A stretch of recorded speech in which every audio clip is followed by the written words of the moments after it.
Hey there, how you doing? You're watching The Baked Book. Today I'm going to be doing an unboxing of Book of the Month.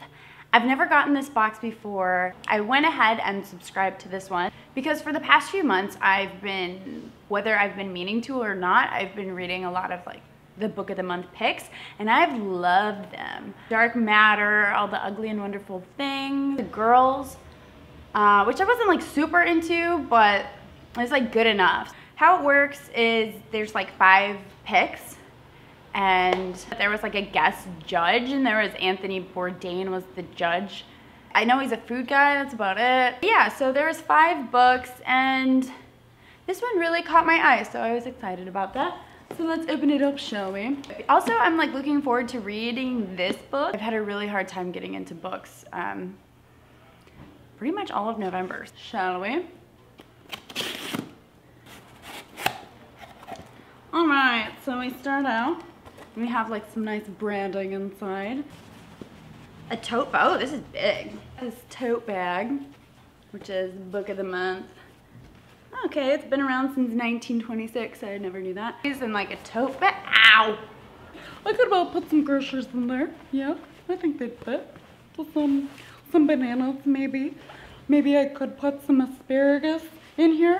So that's a nice bag that I can put things in. I'm gonna reuse this box and send some of my people some stuff I want to send. Let's open the book, shall we? Like this packaging. Ooh, is that a magnet? I hope that's a magnet. I love magnets. Maybe I would like subscription boxes with all like the dumb shit. Cause I'm here like geeking out like, oh God, do I have a magnet? It's a tote bag. I can put my groceries in it. Like, oh God. I think this is a bookmark. I'm not really sure.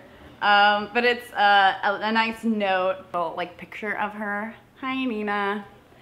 And it's dated November 2016. And I really like to have dates on things. I date everything. You've made a great choice. Oh, thank you. Nell Zick will take you on a twisting and satisfying ride all the way to the glorious, surprising ending. Did she give it away because she said the ending was surprising? Ooh, it's hardcover. That's fancy. Is it a magnet? Oh yeah, it's a magnet. I'm really excited.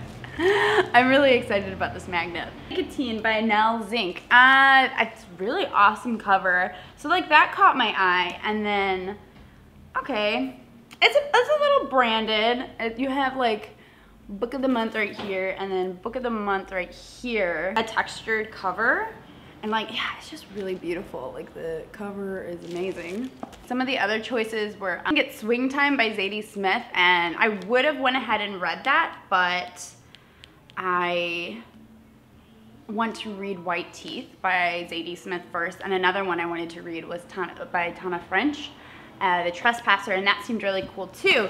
But I went with this one because I really liked the blurb about a girl and her mom was in a South American tribe, and her dad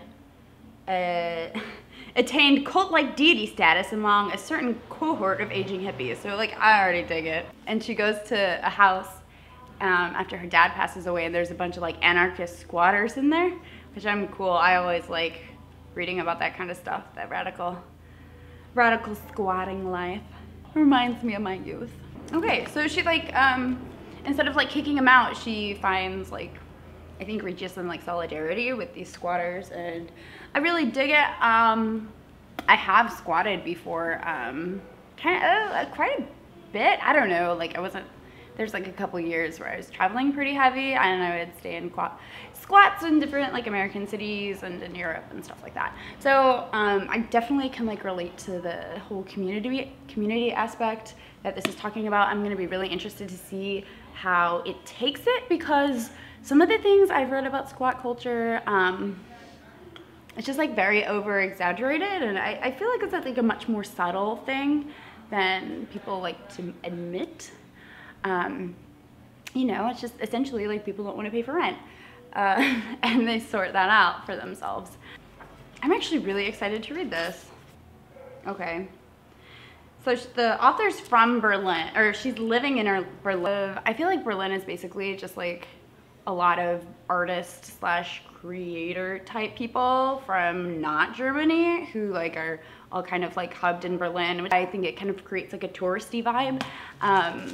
Of not like tourists, but like of like transplants and of people who like aren't like truly invested in their community because they are just gonna like leave soon. God, yeah, I had a friend squatting in Berlin and it was crazy. Very organized there, especially with like within the past year with like all the refugees coming in. Like I know the squats had like a very prominent part in like protecting these like refugees that were squatting, because from like white supremacists who would attack the refugees. A lot of heavy stuff. So maybe she's done some research in Berlin, and I know there's like a lot going on with like the squat community there, so that could be cool. We don't have that luxury of being fearful and not getting things done, because we literally have a clock for our planet.